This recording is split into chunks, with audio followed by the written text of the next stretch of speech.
Hello everyone students, जैसा कि आप जानते हैं कि हमारे first term exam MCQ based होने जा रहे हैं।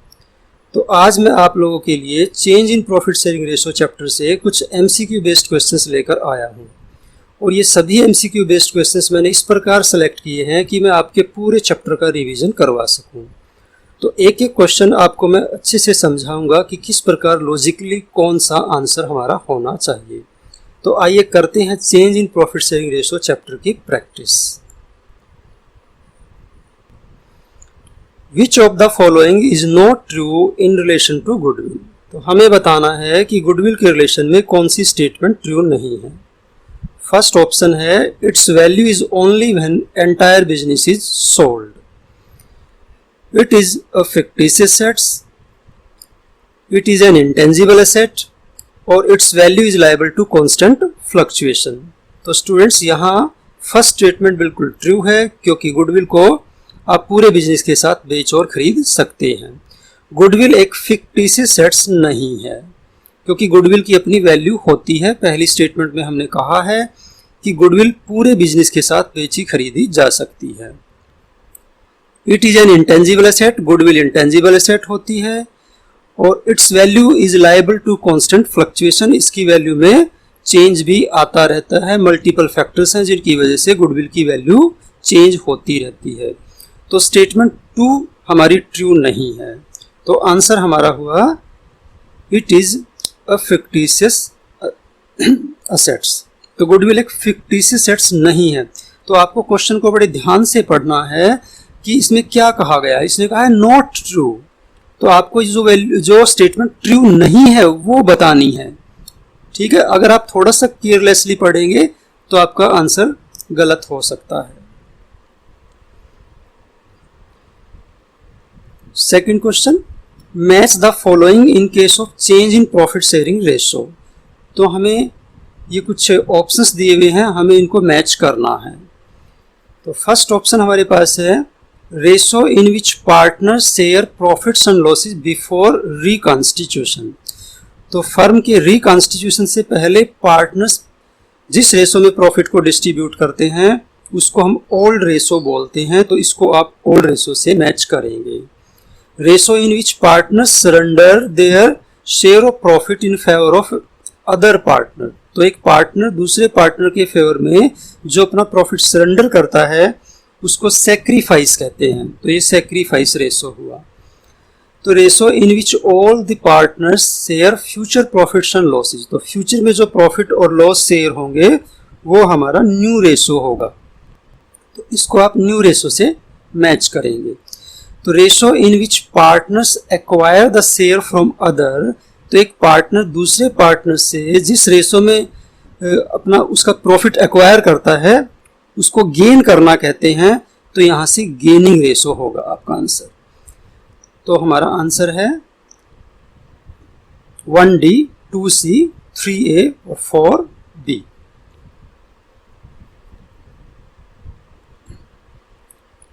In valuation of goodwill, the weighted average profit method is preferred over average profit method when there is a dash in profit। तो हमें ये बताना है कि वेटेड एवरेज प्रॉफिट मेथड को एवरेज प्रॉफिट मेथड पर कब प्रीफर किया जाता है। हमारे प्रॉफिट किस प्रकार के होंगे तब हम प्रीफर करेंगे। फर्स्ट, फ्लक्चुएशन होगा उन प्रॉफिट्स में तब जब प्रॉफिट्स की ट्रेंड दी हुई होगी, बढ़ने की ट्रेंड दी हुई होगी। रिडक्शन जब प्रॉफिट कम हो रहे होंगे। और नन ऑफ द अबव, या इनमें से कोई नहीं। तो स्टूडेंट्स, जब प्रॉफिट्स में ट्रेंड दी हुई होती है तब हम weighted average profit method apply करते हैं। जब हमारे प्रॉफिट रेगुलरली इंक्रीज हो रहे हो, सेम परसेंटेज से इंक्रीज हो ये जरूरी नहीं है, बट वो इंक्रीज होने की ट्रेंड शो कर रहे हैं। अगर हम एक ग्राफ बनाएंगे तो हमारा ग्राफ इस तरह से आना चाहिए। अगर आपका प्रॉफिट्स को लेकर ग्राफ ड्रॉ किया जाए तो हमारा ग्राफ इस प्रकार से बनना चाहिए। तो हम कहेंगे कि प्रॉफिट में यहाँ पर ट्रेंड है, बढ़ने की ट्रेंड है। तो जब प्रॉफिट इस तरह से कॉन्टिन्यूसली बढ़ रहे होते हैं तब हमें weighted average profit method apply करना होता है। तो आंसर हुआ हमारा ट्रेंड। तो आंसर 2 हुआ। Question number 4, according to which accounting standard self generated goodwill can not be shown in the books of account. तो हमें बताना कि किस अकाउंटिंग स्टैंडर्ड के अकॉर्डिंग आप गुडविल को अपनी बुक्स में नहीं दिखा सकते। तो फर्स्ट ऑप्शन आपके पास है accounting standard 3, second accounting standard 4, third option है अकाउंटिंग स्टैंडर्ड 13 और फोर्थ ऑप्शन है अकाउंटिंग स्टैंडर्ड 26। तो स्टूडेंट्स, अगर हमें ये पता है कि कौन सा अकाउंटिंग स्टैंडर्ड कब एप्लीकेबल होगा तो आप अपना आंसर बड़ी आसानी से दे सकते हैं। तो अकाउंटिंग स्टैंडर्ड 3 है कैश फ्लो स्टेटमेंट से रिलेटेड। अकाउंटिंग स्टैंडर्ड 3 के अकॉर्डिंग आप कैश फ्लो स्टेटमेंट बनाते हैं जो आप लेटर स्टेज पर पढ़ेंगे। तो इसका कोई रिलेशन नहीं है गुडविल की कैलकुलेशन से और गुडविल के बुक्स में दिखाने से। अकाउंटिंग स्टैंडर्ड 4 ये प्रपोज डिविडेंड के से रिलेटेड होता है कि आप कैश फ्लो स्टेटमेंट बनाते समय प्रपोज डिविडेंड का अकाउंटिंग ट्रीटमेंट किस प्रकार करेंगे। तो ये भी हमारा आंसर नहीं हुआ। अकाउंटिंग स्टैंडर्ड 13 इन्वेस्टमेंट की कैलकुलेशन से रिलेटेड है, तो ये भी हमारा आंसर नहीं हो सकता। अकाउंटिंग स्टैंडर्ड 26 हमारा आंसर होगा। अकाउंटिंग स्टैंडर्ड 26 में ये बताया गया है कि आप केवल परचेज की गई गुडविल को ही अपनी बुक्स में दिखा सकते हो। जब आप बिजनेस परचेज करेंगे उस समय आपको गुडविल के लिए पेमेंट जो करना पड़ेगा वही गुडविल आप अपनी बुक्स में दिखा सकते हो। तो आंसर हुआ accounting standard 26। Next question, total asset of a firm including fictitious assets of ₹5,000 are ₹80,000। The net liabilities of the firm are ₹30,000. Normal rate of return is 10%, and the average profit of the firm are ₹8,000. Calculate the goodwill as per capitalization method. तो हमें capitalisation method के according goodwill calculate करके बतानी है। तो answer हमारे पास है first 20,000, second 35,000, third 25,000 और फोर्थ है नन ऑफ द अबाउट। तो स्टूडेंट्स, अगर आपको कैलकुलेशन करना आता है तो क्वेश्चन बहुत ही आसानी से हो जाएगा।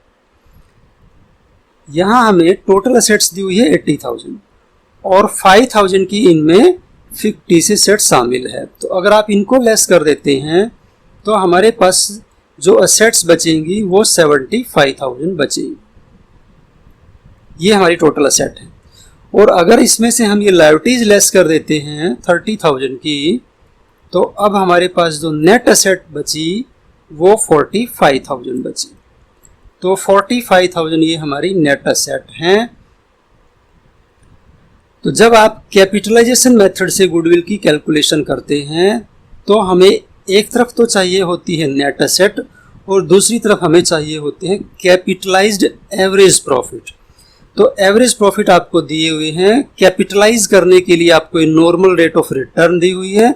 इसका रेसिप्रोकल करके रेट का आप इसको मल्टीप्लाई करेंगे तो 80,000 हमारे कैपिटलाइज्ड एवरेज प्रॉफिट आ जाएंगे। तो कैपिटलाइज्ड एवरेज प्रॉफिट में से जब आप अपनी नेट एसेट लेस करेंगे तो हमें गुडविल मिलेगी। तो गुडविल हमारी यहाँ पर हुई 35,000। तो इस तरह से ये कैलकुलेशन आप बड़ी आसानी से ओरली भी कर सकते हैं और थोड़ा बहुत रिटर्न वर्क करके आप 1 मिनट में बड़ी आसानी से कर सकते हैं। तो यहाँ हमारा आंसर हुआ ऑप्शन 2 यानी 35,000। Any change in the relation of existing partners which results in an end of the existing agreement and enforces making a new agreement is called। तो पार्टनर्स के रिलेशन में किसी भी प्रकार का चेंज आता है तो एग्जिस्टिंग एग्रीमेंट हमारा खत्म हो जाएगा और न्यू एग्रीमेंट इफेक्टिव हो जाएगा। तो उस सिचुएशन को क्या कहेंगे? Option first reconstitution of partnership, revaluation of partnership, dissolution of partnership, fourth none of the above. तो स्टूडेंट्स, इस सिचुएशन को हम रिकॉन्स्टिट्यूशन ऑफ पार्टनरशिप कहते हैं। जब भी पार्टनर्स के रिलेशन में कोई भी चेंज आता है और एक न्यू एग्रीमेंट लिखा जाता है तो इसको रिकॉन्स्टिट्यूशन ऑफ पार्टनरशिप फर्म कहा जाता है। चाहे पार्टनर्स के प्रॉफिट शेयरिंग रेशो में चेंज आए या न्यू पार्टनर फर्म में एडमिट हो या कोई एग्जिस्टिंग पार्टनर फर्म से रिटायर हो जाता है या किसी पार्टनर की डेथ हो जाती है, तो इन सभी केसेस में एक न्यू एग्रीमेंट लिखना होता है जिसको हम बोलते हैं रिकॉन्स्टिट्यूशन ऑफ पार्टनरशिप। तो आंसर हमारा है रिकॉन्स्टिट्यूशन ऑफ पार्टनरशिप।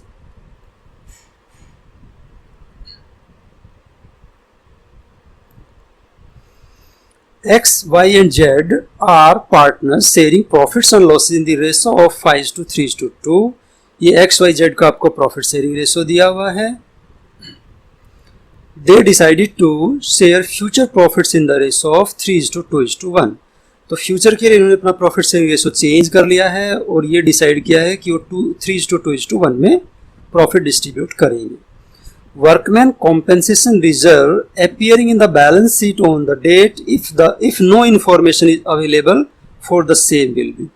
और इनकी बैलेंस शीट में वर्कमैन कॉम्पेंसेशन रिजर्व दिया हुआ है, लेकिन वर्कमैन कॉम्पेंसेशन रिजर्व के रिगार्डिंग किसी भी प्रकार की और कोई इंफॉर्मेशन नहीं दी हुई है। तो हमें कुछ आंसर दिए हुए हैं, हमें मोस्ट सुटेबल आंसर इसमें से बताना है कौन सा होगा। First, distributed to the partners in old profit sharing ratio, इसको पुराने पार्टनर्स में डिस्ट्रीब्यूट करके ख़त्म कर देंगे। Distributed to the partners in new profit sharing ratio, इसको न्यू प्रॉफिट शेयरिंग रेशो में डिस्ट्रीब्यूट करके ख़त्म कर देंगे। Distributed to the partners in capital ratio, इसको कैपिटल के रेशो में डिस्ट्रीब्यूट करेंगे। Carried forward to new balance sheet without any adjustment, कोई एडजस्टमेंट किए बिना इसको हम अपनी नई बैलेंस शीट में लिख देंगे। तो इसमें से हमारा जो राइट आंसर है वो है distributed to the partners in old profit sharing ratio. देखिए, जब वर्कमैन कॉम्पेंसेशन रिजर्व हमारी बैलेंस शीट में दिया हुआ होता है तो कोई भी इंफॉर्मेशन जब नहीं होती है तब तो उसको ओल्ड पार्टनर्स में डिस्ट्रीब्यूट करके ख़त्म कर देंगे। अगर कोई क्लेम ड्यू हुआ है तो पहले क्लेम के लिए प्रोविज़न बनाएंगे, उसके बाद बचा हुआ पार्टनर्स में डिस्ट्रीब्यूट करेंगे।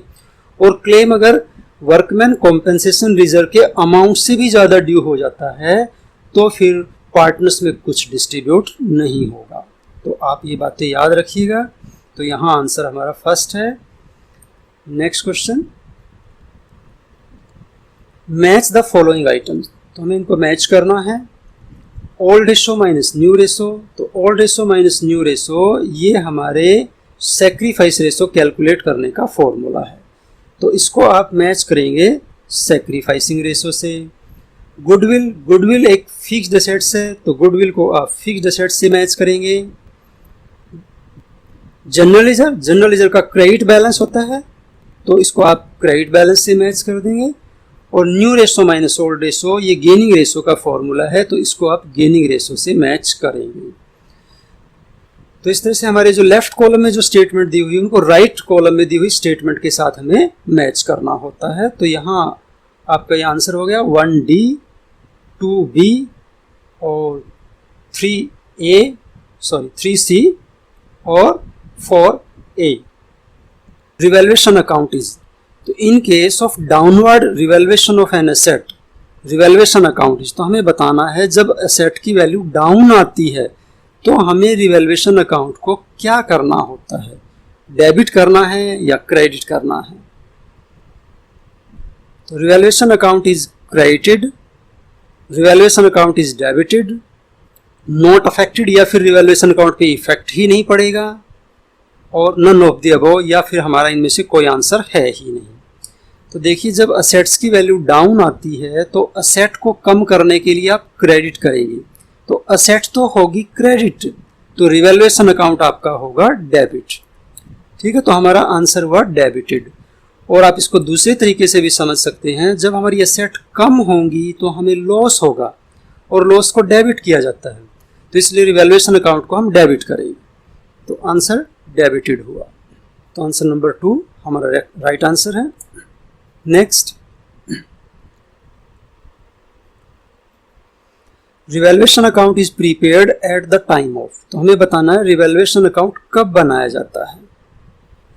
Change in profit sharing ratio, जब पार्टनर्स के प्रॉफिट शेयरिंग रेशो में चेंज होगा। एडमिशन ऑफ ए पार्टनर, जब कोई न्यू पर्सन फर्म में एडमिट होगा। Reconstitution of a firm, firm के रिकॉन्स्टिट्यूशन के समय बनेगा। और रिटायरमेंट और डेथ ऑफ ए पार्टनर, या फिर पार्टनर की डेथ होगी या रिटायर होगा तब बनेगा। तो हमें बताना चारों में से हमारा जो करेक्ट आंसर है वो कौन सा है। तो देखिए रिकॉन्स्टिट्यूशन ऑफ ए फर्म हमारा राइट आंसर है, क्योंकि इसमें change in profit sharing ratio भी इंक्लूड हो जाएगा और एडमिशन ऑफ ए पार्टनर का केस भी इंक्लूड होगा और रिटायरमेंट एंड डेथ का केस भी इंक्लूड हो जाएगा, क्योंकि इन सभी केसेस में फर्म का रिकॉन्स्टिट्यूशन ही तो होता है। तो रिकॉन्स्टिट्यूशन ऑफ फर्म हमारा करेक्ट आंसर है, answer 3। Next, which of the following is not correct. तो हमें कुछ स्टेटमेंट्स दी हुई है नीचे, हमें ये बताना है कि कौन सी स्टेटमेंट करेक्ट नहीं है। फर्स्ट ऑप्शन आपके पास है average profit minus normal profit equal to super profit. Second, goodwill equal to capitalized profit minus net asset. Third, normal profit equal to capital employed multiplied by NRR divide by 100। और fourth option है goodwill equal to capitalized profit into number of years purchase. तो एक एक करके हम चारों statements को check करते हैं। देखिए ये सुपर प्रॉफिट निकालने का फॉर्मूला है, average profit minus normal profit, तो ये बिल्कुल राइट स्टेटमेंट है। सेकंड, गुडविल निकालने का एक फॉर्मूला होता है capitalization of average profit method में आप जो गुडविल कैलकुलेट करते हैं वो capitalize profit minus net asset करते हुए कैलकुलेट करते हैं, तो ये भी राइट स्टेटमेंट है। नॉर्मल प्रॉफिट जब भी हम निकालते हैं तो कैपिटल एम्प्लॉयड को नॉर्मल रेट ऑफ रिटर्न से मल्टीप्लाई करते हुए 100 से डिवाइड करके निकालते हैं, तो ये भी राइट स्टेटमेंट है। Fourth statement, goodwill is equal to capitalize profit into number of years purchase. तो कैपिटलाइज प्रॉफिट को नंबर ऑफ ईयर्स परचेज से मल्टीप्लाई करके हम किसी भी मेथड में गुडविल नहीं निकालते हैं, तो ये स्टेटमेंट हमारी करेक्ट स्टेटमेंट नहीं है, तो आंसर हमारा 4 हुआ। A and B are partners in a firm sharing profits and losses in the ratio of 5:3। ये A और B का प्रॉफिट शेयरिंग रेशो दिया हुआ है। With effect from 1 April 2019 they agree to share profits and losses equally. तो अब वो अपने प्रॉफिट को इक्वल रखना चाहते हैं, तो अब उन्होंने ये डिसाइड किया कि उनका अब प्रॉफिट आगे से इक्वल होगा। अब तक प्रॉफिट शेयरिंग रेशो था 3:5। तो due to change in profit sharing ratio as gain और सेक्रीफाइस विल बी। तो हमें बताना है कि ए का गेन या सेक्रीफाइस कितना होगा, ए का गेन या सेक्रीफाइस हमें बताना है। तो देखिए जब यहाँ पर प्रॉफिट शेयरिंग रेशो आपका न्यू प्रॉफिट शेयरिंग रेशो जब आपका इक्वल है तो ये हुआ 1:1।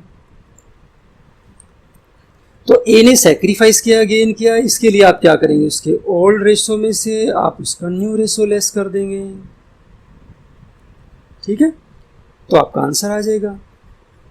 तो हमारे पास ये ऑप्शन है कुछ, उसको गेन हुआ 3/8 का, या उसको गेन हुआ 1/8 का, या फिर उसको सेक्रीफाइस करना पड़ा 3/8, या उसको सेक्रीफाइस करना पड़ा 1/8। तो आप इसको ओल्ड रेशो में से न्यू रेशो को लेस कर दीजिए, तो 3/8 माइनस 1/2, ठीक है। तो एलसीएम लेने पर आपका 8 एलसीएम आ जाएगा यहाँ पर, ठीक है।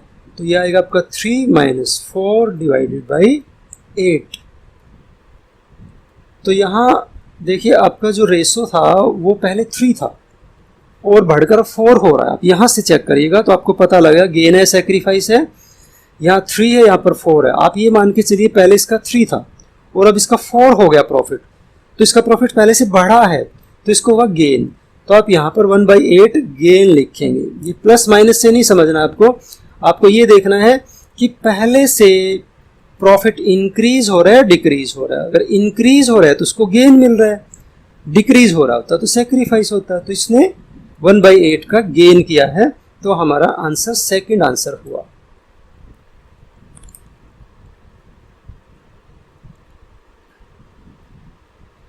Next, A, B and C are partners in a firm sharing profits and losses in the ratio of 3:2:1। तो ये A, B, C का आपको प्रॉफिट शेयरिंग रेशो दिया हुआ है। They decided to share future profits and losses in the ratio of 4:3:2। अब आगे से ये 4:3:2 के रेशो में प्रॉफिट डिस्ट्रीब्यूट करने के लिए एग्री हुए हैं विद इफेक्ट फ्रॉम 1 अप्रैल 2021। तो following is an extract of their balance sheet as at 31 March 2017। तो ये हमें उनकी बैलेंस शीट का एक एक्सट्रैक्ट दिया हुआ है जिसमें इन्वेस्टमेंट फ्लक्चुएशन रिजर्व आपको दिया हुआ है 30,000 और इधर आपको इन्वेस्टमेंट दिए हुए हैं 5 लाख के। तो देखिए इन्वेस्टमेंट फ्लक्चुएशन रिजर्व की जरूरत तब पड़ेगी जब आपकी इन्वेस्टमेंट की वैल्यू डाउन आएगी। अगर इन्वेस्टमेंट की वैल्यू डाउन आएगी तो हम इन्वेस्टमेंट्स को राइट ऑफ करने के लिए इन्वेस्टमेंट फ्लक्चुएशन रिजर्व का इस्तेमाल करेंगे और इन्वेस्टमेंट्स की वैल्यू अगर डाउन नहीं आई तो इसको पार्टनर्स में डिस्ट्रीब्यूट करके खत्म कर देंगे। तो देखते हैं अब इसने क्या कहा है। If the market value of investments has reduced to rupees 4,46,000, तो इन्वेस्टमेंट्स की मार्केट वैल्यू 4,46,000 होगी रेड्यूस होकर, यानी 54,000 से आपके इन्वेस्टमेंट कम हो गए। तो how much amount of IFR will be distributed among partners, तो हमें बताना है कि पार्टनर्स में कितना अमाउंट डिस्ट्रीब्यूट होगा। आप 30,000 पार्टनर्स में डिस्ट्रीब्यूट करेंगे, आप 44,000 पार्टनर्स में डिस्ट्रीब्यूट करेंगे, या आप 14,000 पार्टनर्स में डिस्ट्रीब्यूट करेंगे, या पार्टनर्स में कोई अमाउंट डिस्ट्रीब्यूट नहीं होगा। तो देखिए अभी मैंने बताया था आपको कि इन्वेस्टमेंट फ्लक्चुएशन रिजर्व हम बनाते हैं जितने रुपए के इन्वेस्टमेंट्स हमारे डाउन आएंगे उनको राइट ऑफ करने के लिए। तो यहाँ पर इन्वेस्टमेंट्स हमारे 54,000 से डाउन आ गए हैं, 5 लाख से कम होकर 4,46,000 हो गए हैं, यानी 54,000 से। तो आप 54,000 के इन्वेस्टमेंट्स राइट ऑफ करेंगे तो ये पूरा का पूरा इन्वेस्टमेंट फ्लक्चुएशन रिजर्व तो इस्तेमाल हो ही जाएगा। तो पार्टनर्स में बांटने को तो कुछ बचेगा ही नहीं, बल्कि 24,000 की शॉर्टेज और रह जाएगी, वो हम रिवैल्यूएशन अकाउंट से लेंगे। तो यहाँ पार्टनर्स में कुछ भी डिस्ट्रीब्यूट नहीं किया जाएगा, तो आंसर हमारा हुआ 4, यानी नील अमाउंट पार्टनर्स में डिस्ट्रीब्यूट होगा।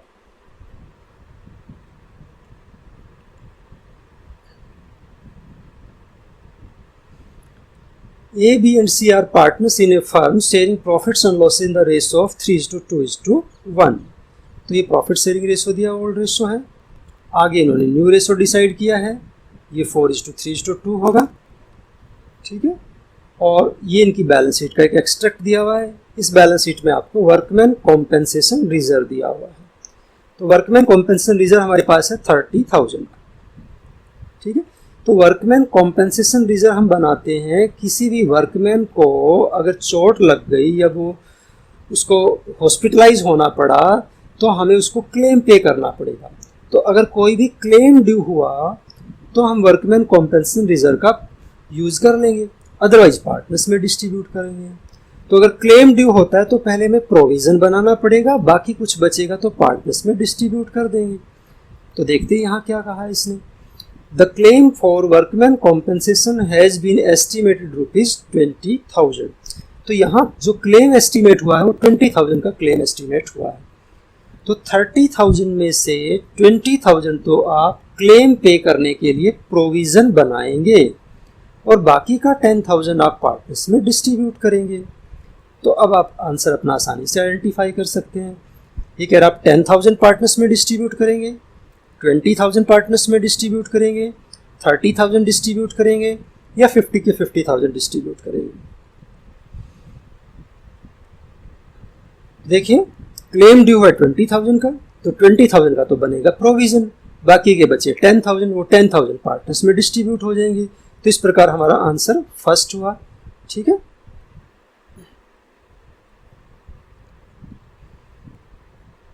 Next question,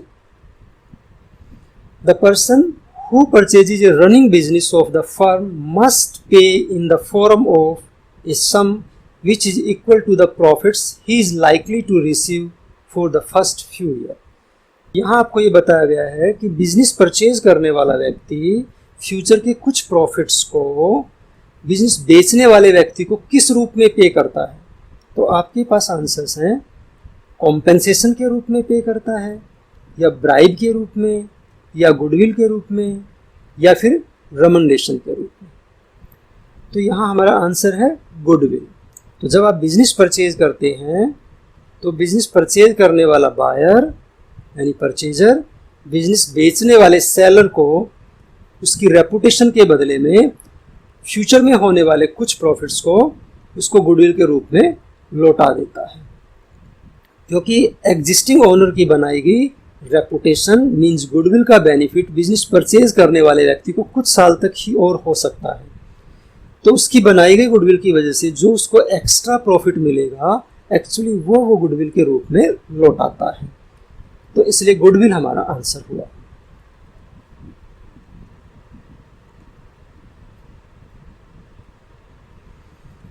X and Y are partners in a firm sharing profits in the ratio of 5:3। तो अभी तो X और Y का प्रॉफिट शेयरिंग रेशो था 5:3 और अब ये प्रॉफिट शेयरिंग रेशो को चेंज करके इक्वल कर रहे हैं। तो आगे से इनका प्रॉफिट शेयरिंग रेशो जो होगा वो 1:1 होगा। कैलकुलेट X सेक्रीफाइस, हमें X का सेक्रीफाइस निकालना है अगर Y को 1/8 गेन हुआ हो तो। ठीक है, Y को 1/8 गेन हुआ है और हमें X का सेक्रीफाइस निकालना है। तो आपका आंसर क्या होगा? 5/8 होगा, 1/8 होगा, 3/8 होगा या 2/8 होगा। तो देखिए स्टूडेंट, यहाँ कैलकुलेट करने की जरूरत नहीं है, केवल दो ही तो पार्टनर है। अगर एक को 1/8 गेन हो रहा है तो दूसरे को 1/8 सेक्रीफाइस करना पड़ेगा। जब तक एक पार्टनर सेक्रीफाइस नहीं करेगा दूसरे को गेन कहाँ से हो सकता है? और तीसरा कोई पार्टनर है ही नहीं, तो एक का गेन दूसरे का सेक्रीफाइस। तो यहाँ पर Y को जो सेक्रीफाइस करना पड़ेगा वो भी 1/8 ही सेक्रीफाइस करना पड़ेगा। तो आंसर हमारा हुआ 2।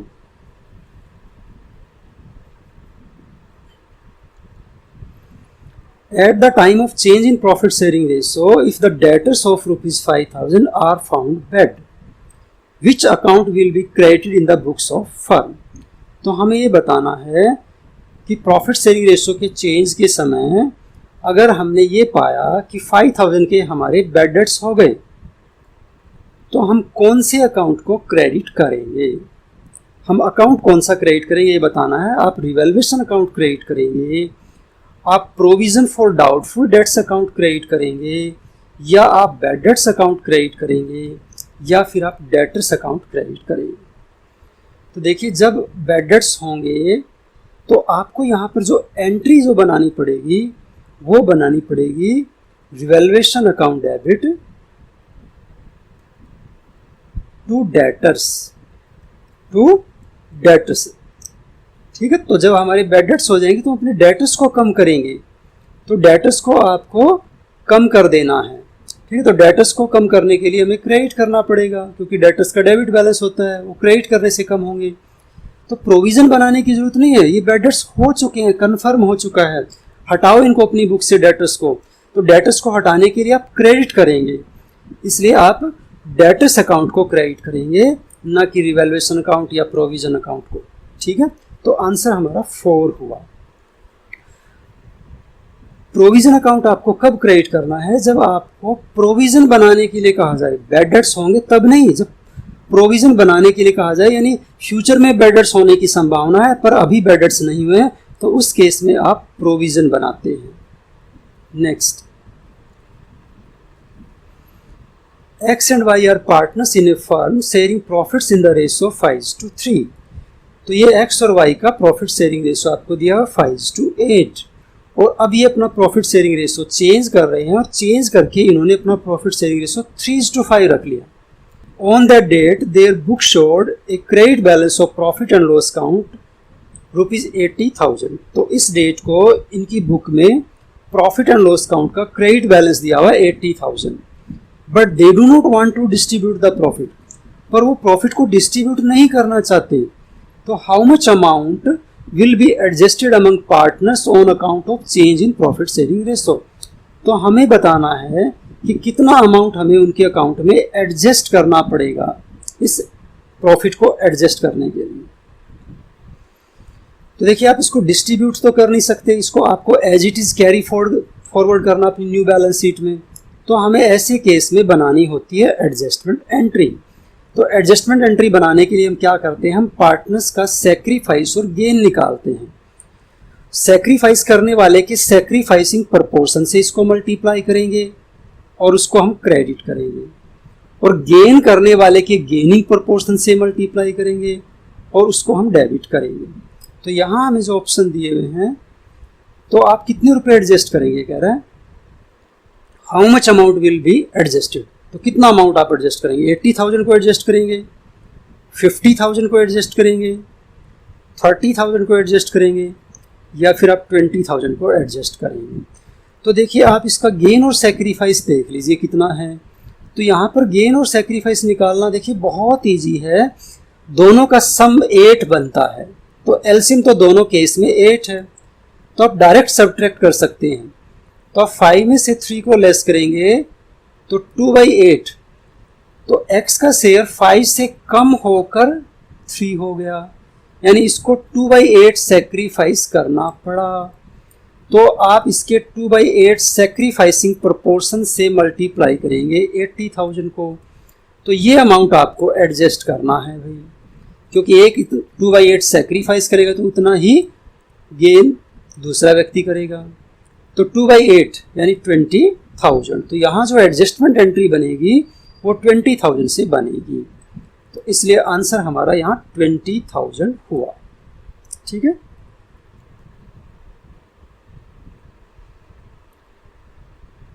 Next, which of the following is odd one.